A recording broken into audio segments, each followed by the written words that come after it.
all, thank you so much for agreeing to do this interview. Absolutely. So our first question we want to ask is, what inspired you to start your own architectural firm, and what was the journey like from the start to in the inception of the firm? I think I always knew that I wanted to start a firm right from the beginning. It was just something that was given. There was no other choice. I guess I didn't see myself working for anyone else.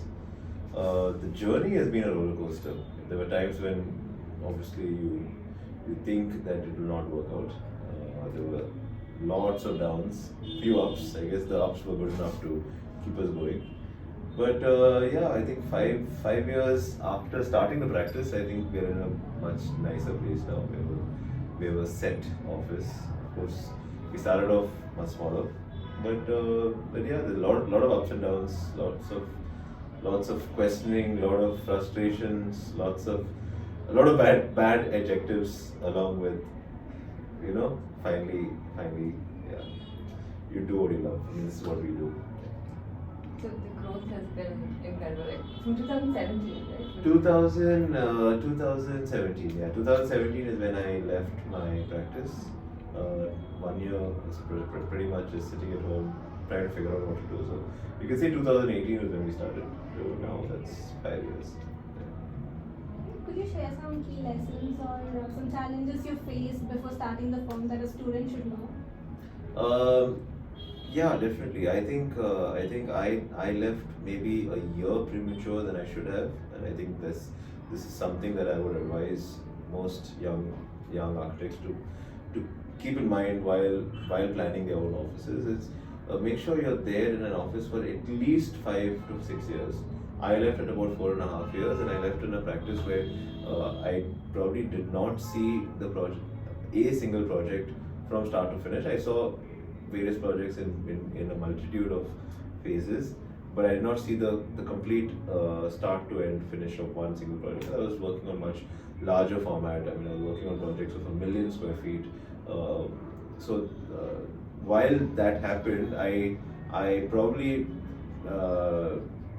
had a little bit of a shaky start because I did not have that complete start to end, setup.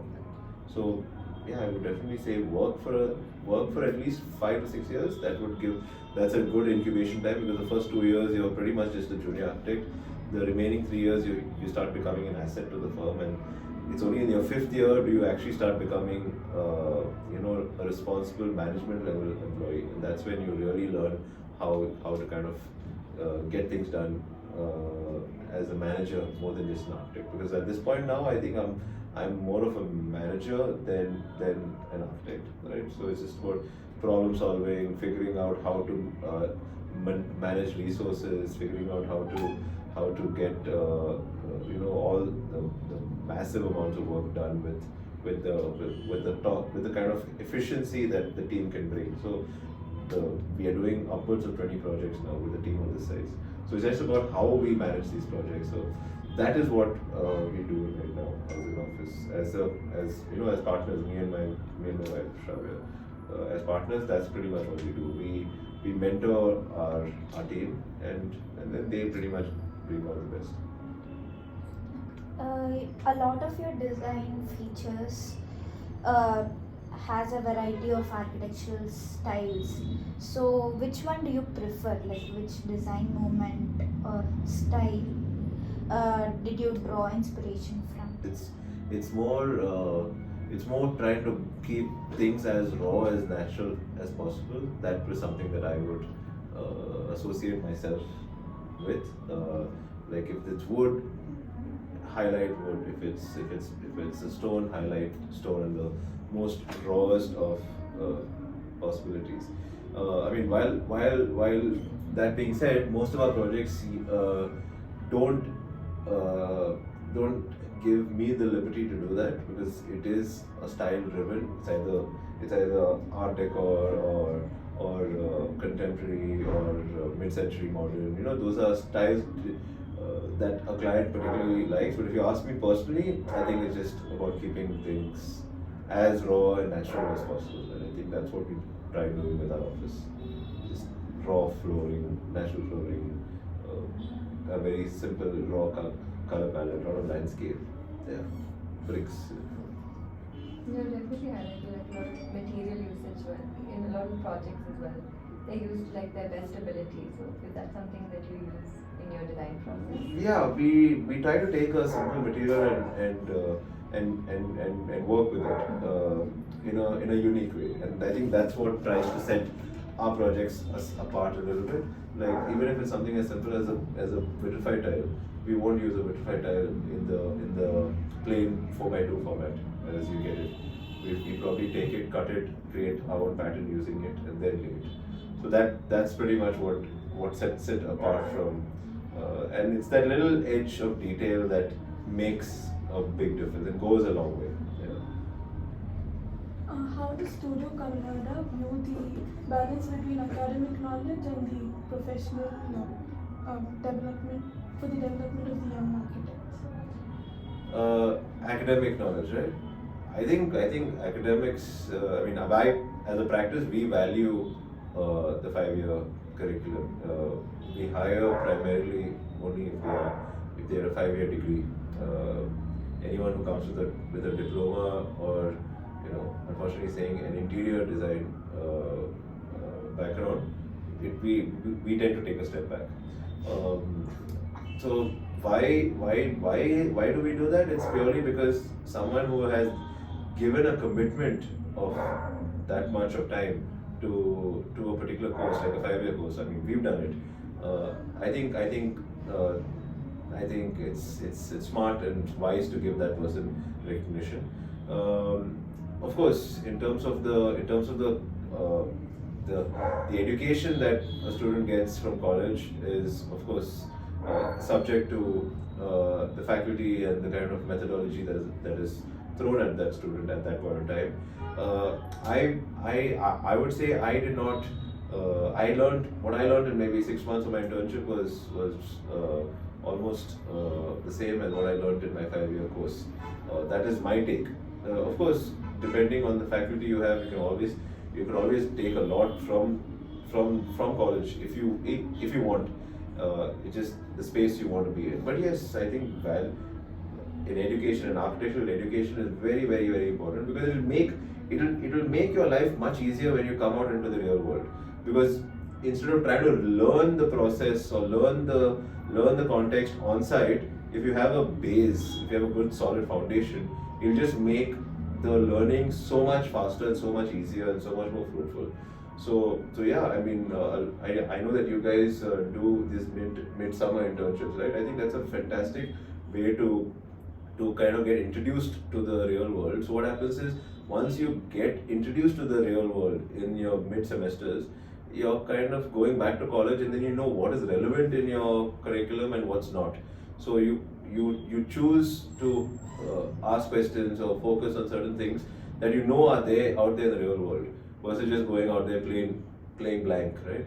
So I think that's a great addition to your curriculum, and you should take advantage of it. And yeah, a mid-semester, like a 7th semester internship, like a nice 6-month internship in the 7th semester. That's what I did. I think was one of the best things that happened to me, because then I had a good 3 semesters in college where I pretty much it just opened my eyes into what is possible, what is required to be learned, how is the current day protocol. I mean, things were being done in a very different way back then. Today you have AI. We use AI in our office. AI for rendering, AI for content writing, AI for a bunch of stuff. And I think it's just very important to keep at par with what's happening. So yeah, it has to go hand in hand. There's no two ways about it. So how does Studio Camara handle collaborations with different design disciplines, like bringing interior designers, landscape designers, everyone on board? How do you do it? I think as an office, we always think of ourselves as a collaborative, be it with other designers or within the office itself. So we always try to take everyone's opinion and kind of put the best foot forward. We as a firm will always think of ourselves as the director of the whole show, right? So like to take responsibility for the client in the larger scheme of things. So any other consultants that come on board, that is, interior design is what we do, so we pretty much take that scope up as well. But when you say landscape, even before the landscape designer has been brought on board, our renders will already have landscape incorporated into them. So it's not just randomly put over there. We already know what is the aesthetic we want. If it's a very well manicured, hedge and a lawn, or if it's a tropical, mix of all plants and a random mix of tropical plants. We already know that and we have put it into our render. So the direction is already given to the landscape designer even before the landscape designer is brought on board. So we think of ourselves as the director of the film and take charge. So be it, I would say collaborations is only restricted to design. You have collaborations with MEP, with structural, with firefighting, with networking, with lighting, with all kinds of other services. And I think it's very crucial that all of these come together as one, because if one or the other doesn't work out, then you will have these odd little pockets here and there. So yeah, we pretty much value that collaboration and make sure that everyone's inputs is there right at the top in the beginning itself before we even start the project. You spoke about internships earlier, so we'll be doing our internships next year. So we wanted to know if there are any skill sets or what exactly should we be prepared for when we go to an internship, and how do we approach a firm for getting an internship, and what exactly should we be prepared for? So when we hire interns, I think what we primarily look at is three things. One is your drafting capabilities. So a nice drawing, a really nice drawing. I mean, something that you're really proud of. You put that into the portfolio. All your case studies and all that you do. Honestly, we don't look at it. I especially don't bother about the context of the project. What I'm looking at is I'm looking at a good, clean, crisp drawing, right? Something that you'll be proud of. I mean, you can do two types of drawings. You can do one drawing that's to pass on information, and you can do one drawing that's just a beautiful drawing. And I wouldn't expect that out of you all at college level. But once you come to our office, that's what we strive for. Every drawing that goes out from us, from our office, if anyone else looks at it, they should be like, oh, it's a nice drawing. So having that skill set of good drafting, and we do it in AutoCAD, so that is one thing that you should put into your portfolio, a nice set of drawings, be it electrical or just masonry or just a detail, a chord section, a nice detailed drawing would be good. That shows the proficiency of your AutoCAD skills. Then a SketchUp model. So a SketchUp model, you might take your SketchUp model, put it into a crazy rendering tool and get this beautiful, render with these crazy skies and reflective roads and all that. But none of that is of any importance if your basic model itself does not have detail. So your detail in the model is something that you all should pay a lot of attention to. So if you're doing something as simple as a table, right? Your table should be detailed to the point where it should not just be a component that you plug in and put it into your model and render it. So getting the detail right in the model is something that I would look into. So even if it's something as simple as a feature wall, that's your model. If I can tell the detail that is gone into that model, because I know the difference between something that you just taken from a warehouse and put over there, or if it's something that you've actually thought through. So the details, the beadings, the cornicing, the skirtings, the flooring, the lighting, the small elements like that is where we catch our eye. And if that is there in the model, then that's something that catches our eye. Renders, yes. Today you can do AI generated renders, so we have no qualms over there. We don't give too much of importance for rendering. But yeah, just detail, both in CAD and in SketchUp. Of course, some offices prefer Revit or whatever, but these two things is is something that we generally focus on. So a lot of your projects include a lot of contemporary Indian residences. So especially like modern takes on what the traditional vernacular looks like. So how do you maintain a balance between like advanced construction processes and also maintaining the spirit of the vernacular? I think it's purely on the client and the type of project. We've done uber luxury contemporary homes as well as an adaptive reuse project. So it's like genres of a movie. I mean, the same director can do an action movie and a rom-com. So I wouldn't say that we have a very strong directive in saying we'll only do this kind of project. And we throw it out as a challenge to us, and it's always a learning process. So especially with vernacular, we've done a lovely restoration of a 150-year-old British colonial bungalow, and it was a fantastic learning experience.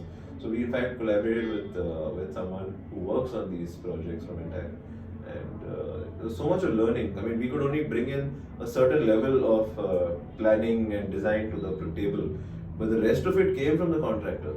How the walls had to be treated when the walls were weak, or how the gutter had to be done, how the plastering had to be done.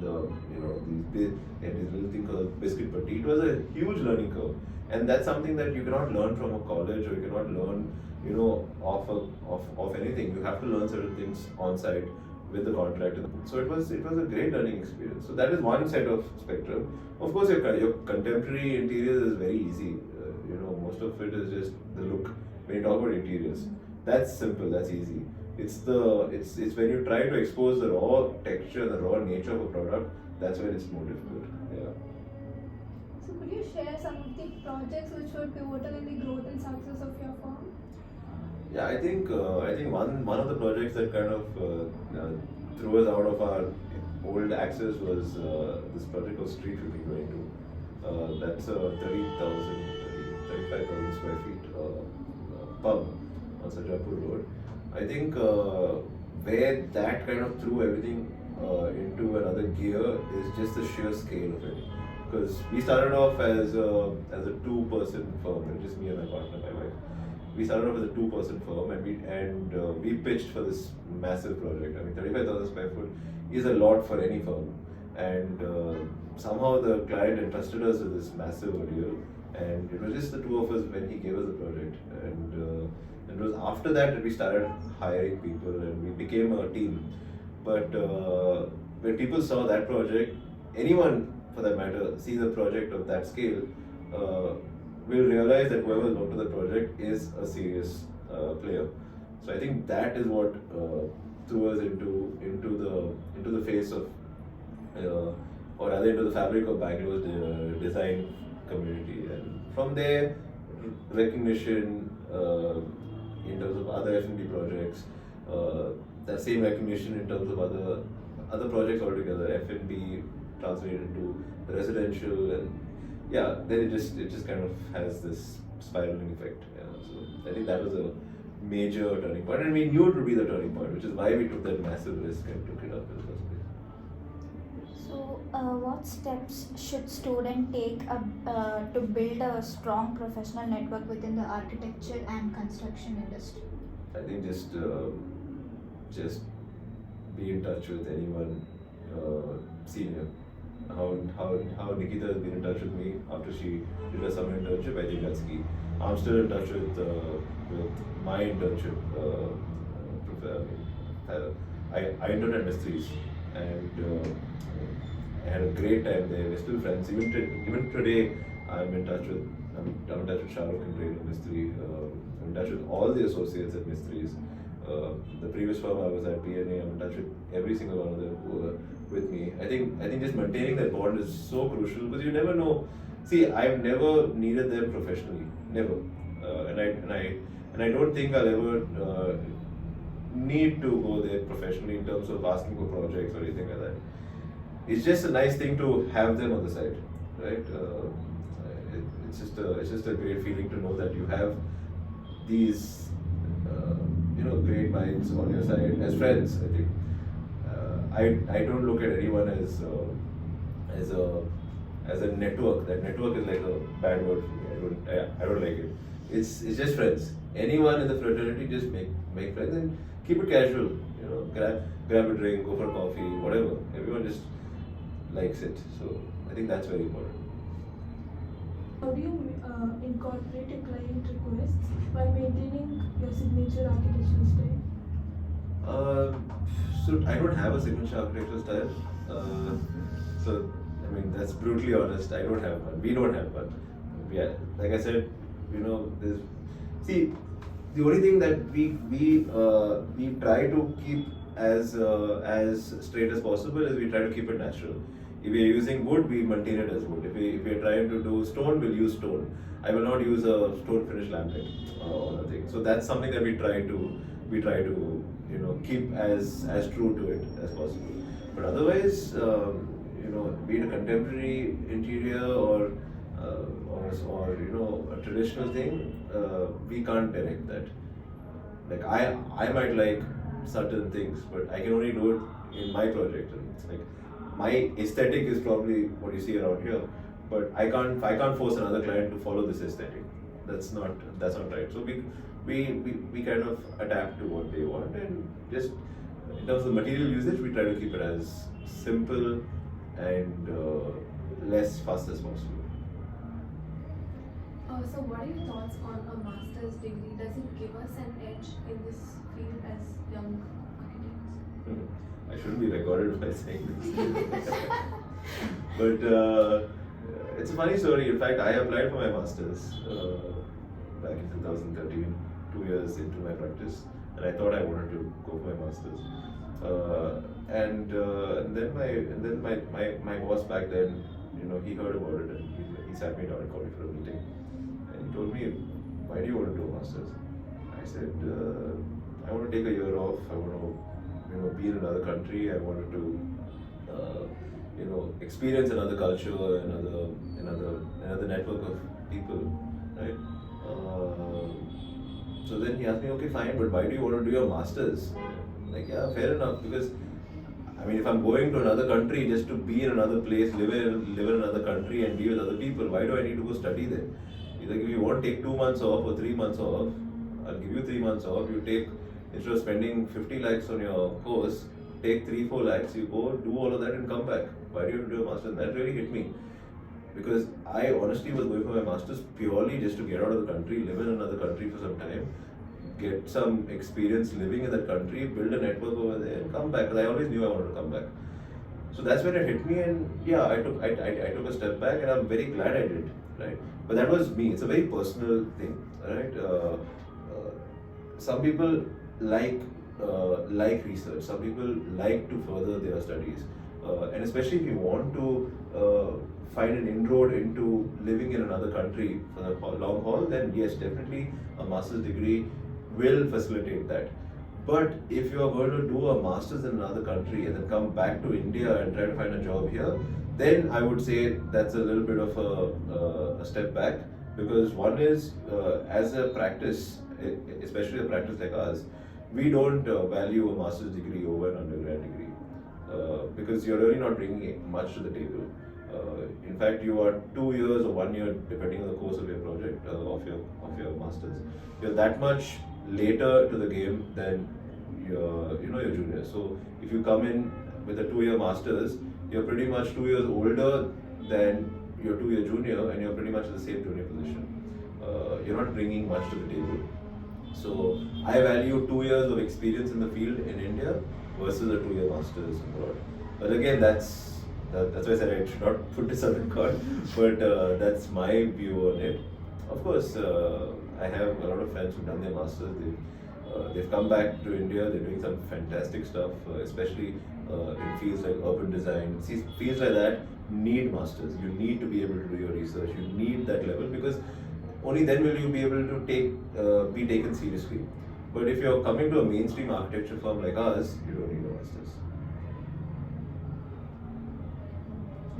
Lastly, is there any other, apart from all the advice that you've given, anything that you want to tell students stepping right out into like the professional practice world? What would you? I mean, thinking back on how I spent my college days, I think don't be too serious in college. Seriously, yeah, don't be too serious in college. I came from Manipal. I think that was the best decision that I made in my entire life, because Manipal is like this. More than academics, I think it was the street smartness that I really imbibed, because you meet so many people. And I mean, you guys live in you guys live in Bangalore, right? Bangalore is pretty much like Manipal, only like 10 times better. There's so many people out here. There's so much of talent, so much of, you know, it's like this. It's like this hot pot of so many things happening at one point, right? I would say take a step back. Architecture will come. See, when we hire, I don't look at great design. I mean, you guys might do this thorough research, thorough case studies, thorough, you know, all of that. But I don't look at that. What I look at is, I look at a good attitude. I look at exposure to pretty much everything. So I would say have fun. Don't get into, you know, just studies and submissions. Yeah, submissions will happen, studies will happen. Your you know, it all has its place. But I just feel nowadays everyone's so channeled towards doing that rat race where you're submitting, you're finishing, you're moving on, that you forget to experience everything else that's going on. I'm telling you, Bangalore is so fantastic. There's so much of stuff happening out here. Like, you know, I don't know if you guys even heard of Design Guru. No. Such a fantastic platform that is done by the design community of Bangalore, right? And there's so much happening over there that because you're so engrossed in your curriculum, sometimes you're not even seeing what's out there, right? Design Guru is this festival that it happens in two formats. This year is happening. It happens on MG Road, right? It's 7 days, 7 curators, and the top architects of Bangalore are there. They are pretty much there the whole day for 7 days, right? And all of them are giving talks. Like Bijoy from 100 Hands, he gave a full walking tour of BIC. Everyone. I mean, you name the architects of Bangalore, the good ones. They are all there. They are all there having tea, coffee, you know, sitting and chilling. But I've realized that the students are not there. The only students that are there are the students that I mean, I'm part of the organizing committee. Are the students that we have reached out to the colleges and said, please come. So it's literally like part of their classes, and they are there.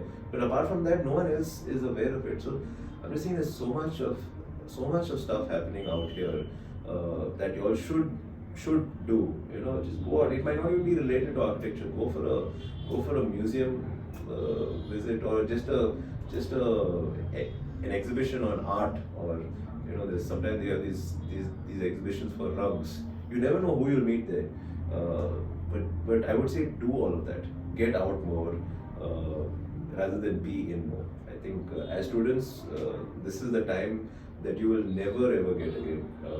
Ask me, because now I run a practice, you know, and I'll never be able to just wander off into a store. Like, there's so many great stores out here. Just walk into the store and see what's there.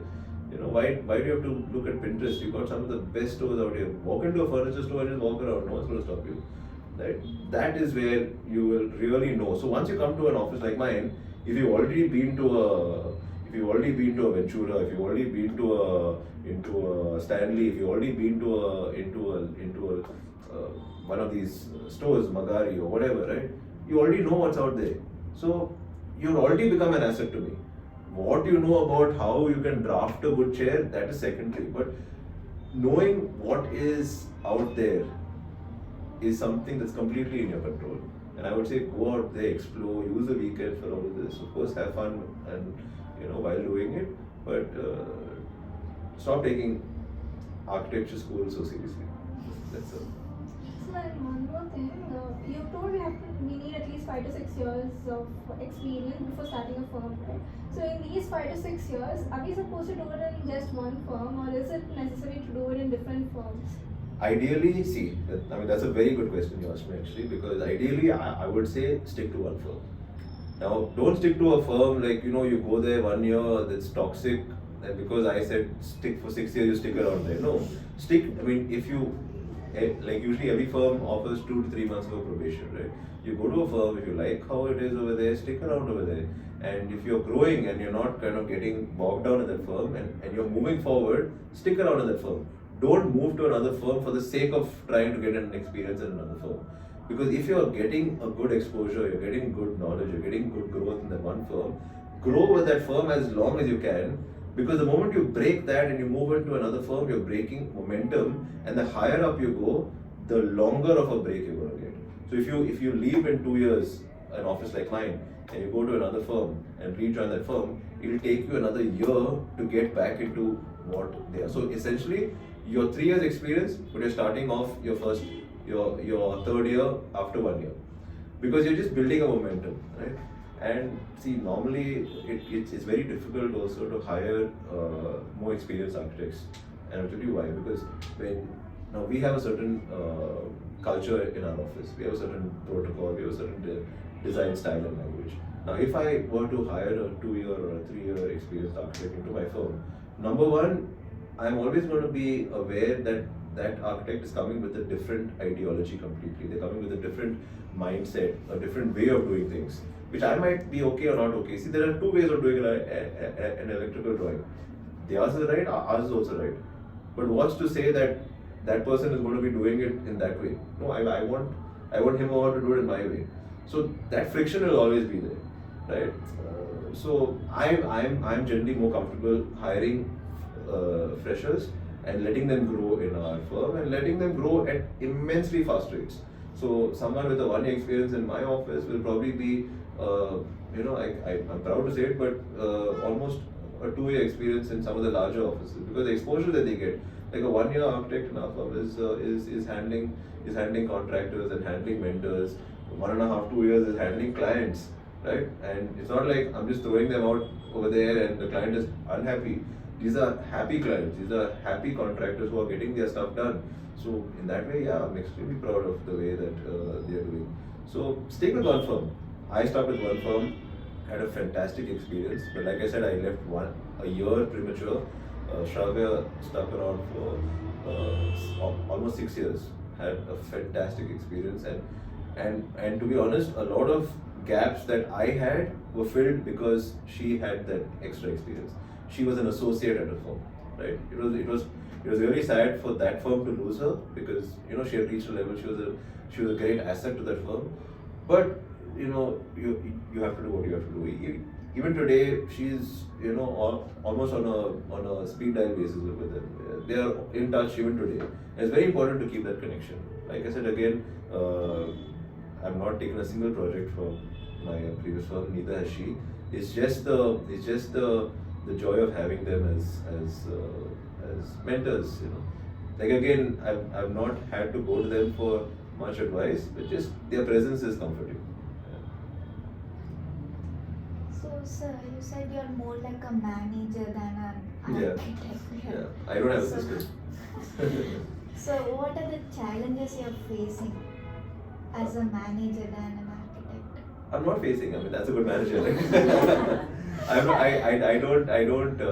work. I don't sit on a system. I don't have a system. I have an iPad.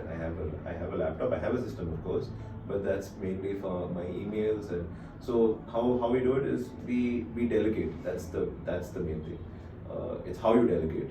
So and the way you delegate will also reflect in how that architect who you're training or who's under you will grow. So you let them go to a particular point, but let them not go too much ahead. Show you stuff in that process. It's all work in progress stuff, right? Show in that process. You take that information, you sketch over it, or you give an input saying that this is wrong, this will not work, or that will not work.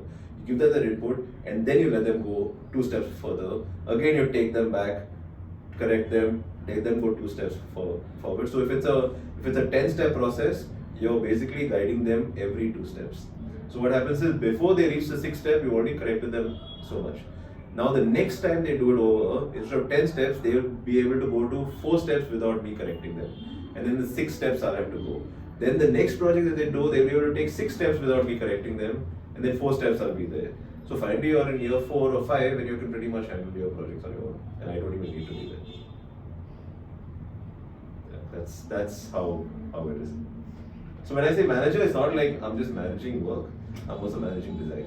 So all the inputs, everything. So I let them give inputs, and since I'm the boss, I will say no, this does not work, or yes, this works. It's better than what I suggested. So please go ahead. So you have to pick and choose what, because at the end of the day, the client is only going to look at the final design as my design or the firm's design, right? And when I say firm, it's either me or my partner, because that's who they came to. But at the end of the day, it's everyone on the team can proudly say yes. I've given an input here or there. So it's a collective. Of course, if you suggest really bad stuff, you will be shot down. Is there any basis on which you collect the projects from the clients, select the projects? Yeah, I mean, we try to keep it as diverse as possible. So if it's a similar typology of projects, a similar type of projects, then it doesn't interest us, because we are purely running on enthusiasm over here. It's not money or it's not anything else, right? So it has to be invigorating. It has to be exciting. If I have to do the same thing what I've done here in another project, I will not do the same project. So it has to be something new. It has to be something fresh. I think that is primary for us. So how do you conceptualize it? How does your ideation stage look like? Apart from, you said you consider material, apart from the materiality part of it, how do you ideate and how do you come up So with it? it's 2 parts, right? If you're looking at interiors, interiors is one way of conceptualizing, and if you look at architecture, that's a separate way of conceptualizing. So in interiors, you generally have your flow plan ready, so there's not much. You just have to put in stuff into that. So that's more of the theme and the style and the elements that go into it. So those are mainly through references and Pinterest and just other offices and other architecture all over the world. Using influence from them. So we use various portals. You got Behance, you got Pinterest, you got Instagram also, for that matter. A lot of stuff is coming there, so we are always up to date on that. So those are our sources for inspiration for interiors. When you talk about architecture, it's all pencil and paper. It's very important that you use a pencil and paper, go old school, and let your hand do the first few lines, because the computer can only take you that much. So the first few lines are always done by hand. Sketching, butter sheets, all that is always done by hand, and then you translate that into a CAD or something like that. I mean, that's something that I don't do. I pass it on to someone else and they translate that. But a pencil and paper is very, very crucial. Did you ever work on a project where you were able to incorporate things like parametric architecture or something like that? Parametric architecture is a little bit of outside my comfort zone, to be honest. I don't know if it's a personal thing or I'm not so much inclined towards parametrics, only because it doesn't excite me as much.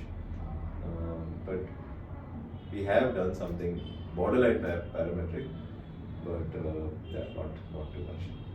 But What about sustainable architecture? see, what is sustainability? If you think about it, what is a green building? Basically, to ensure that is energy consumption. Absolutely. So we try to do that in all our projects as much as possible. How do you do that? Cross ventilation as much as possible, orienting your buildings towards the natural sunlight pattern. Your sun moves from the east to the west in the southern hemisphere, creating shading devices, using